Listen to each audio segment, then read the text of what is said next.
معزز ناظرین و سامعین، السلام علیکم ورحمۃ اللہ وبرکاتہ۔ آپ تمام کا اخبار الہند چینل پر استقبال ہے، خیر مقدم ہے۔ معزز ناظرین، حسب معمول آج کی 20ویں تاریخ ہے 14 دسمبر 2022 بروز بدھ یعنی چہارشنبہ، اور ہجری تاریخ ہے 19 جمادی الاولیٰ 1444 ہجری۔ اس وقت کی 3 بڑی اہم خبر آپ حضرات کی خدمت میں پیش کرنے جا رہا ہوں۔ آگے بڑھنے سے پہلے، خبر شروع کرنے سے پہلے آپ سے گزارش ہے کہ اگر آپ چینل پر نئے ہیں تو چینل کو سبسکرائب ضرور کیجئے اور ویڈیو کو زیادہ سے زیادہ شیئر کیجئے، لائک کیجئے، کمنٹ کے ذریعے اپنی رائے کا اظہار ضرور کیجئے۔ معزز ناظرین، پہلی خبر ہے اور اس خبر کا تعلق ہے تمل ناڈو کے تعلق سے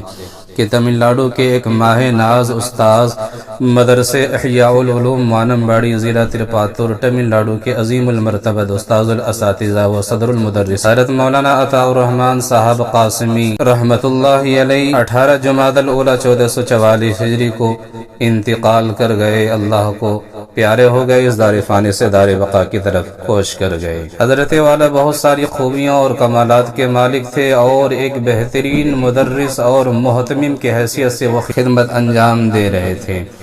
اور بہت ساری خصوصیات اور بہت ساری صفات ان کے اندر اللہ تبارک و تعالی نے عطا فرمائی تھی، جس کی وجہ سے وہ اپنے علم کے ذریعے سے، اپنے اوصاف و کمالات کے ذریعے سے وانمباڑی کے اطراف و اکناف کے لوگوں کو وہ سیراب کر رہے تھے۔ اللہ تبارک و تعالی سے دعا ہے کہ اللہ تبارک و تعالی حضرت مولانا مرحوم کی مغفرت عطا فرمائے، کروڑ کروڑ جنت نصیب عطا فرمائے، لاحقین کو صبر جمیل نصیب عطا فرمائے۔ دوسری خبر ہے معزز ناظرین کہ مکہ مکرمہ میں آپ جیسا کہ دیکھ سکتے ہیں کہ شیخ الاسلام حضرت اقدس مولانا مفتی محمد تقی عثمانی صاحب دامت برکاتہ العالیہ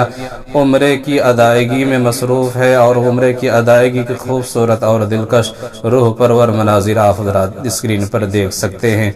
حضرت والا کسی تعارف کے محتاج نہیں ہے، بلکہ ہر کوئی حضرت والا سے واقف ہے، جانتے ہیں کہ حضرت والا کا مقام اور مرتبہ لوگوں کے نزدیک کیا ہے، کہ اللہ تبارک و تعالی نے کس طرح سے آپ کو عزت و رفعت سے نوازا ہے،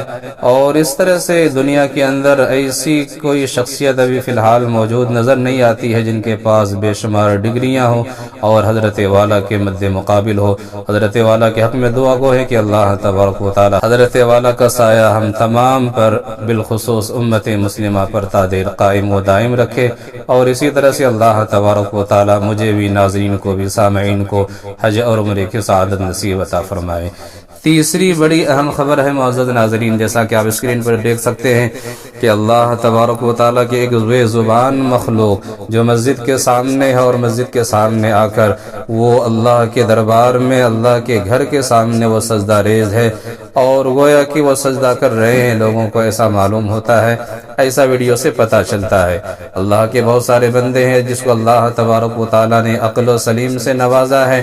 اور اچھے اور بری کی تمیز اللہ تبارک و تعالیٰ نے دے رکھی ہے، لیکن اس کے باوجود بہت سارے ایسے انسان ہیں، بہت سارے اللہ کے بندے ہیں جن کو اللہ کے گھر آنے کی توفیق نہیں ملتی۔ لیکن اس جانور سے، اس اللہ کی بے زبان مخلوق سے ہمیں سبق اور